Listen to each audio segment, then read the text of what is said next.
how far away did you live from this golf course, Royal Portrush? About an hour and 15 minutes from this one. Okay. If I told you 20 years ago, 15 years ago, 10 years ago that Royal Portrush was going to host the Open Championship, what would you have said? I would say, you'd lost your mind.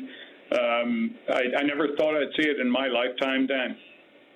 But when you talk about, the locals there talk about the troubles, how bad was it? Because I never visited Northern Ireland. I stopped at Dublin.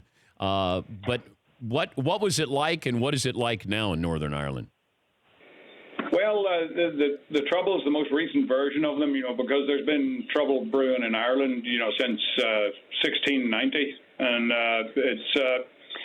it was the day after my 11th birthday in 1969 that it really sort of kicked off. And I lived in an area that wasn't particularly touched by it, but I was only a few miles from where it was pretty bad, that's for sure. And we lost nearly 4,000 people over the kind of 30 years that the main difficulties were.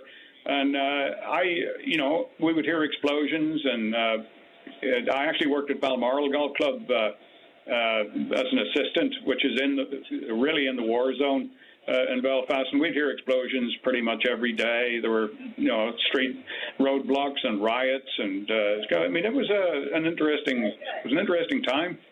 How did they get the Open? Well, I think that, from the signing of the Good Friday Agreement in 1998, the province has been considerably more peaceful. And it's with big sporting events these days, security is always a concern, no matter where in the world it is. So I think the R&A looked at, and, Royal Portrush is such a jewel of a golf course. It was about time, that, the British Open came back to this particular part of the UK. For more Dan Patrick Show, tune into Audience Channel 239 on DirecTV. Stream for free on BR Live or download the Dan Patrick Show app.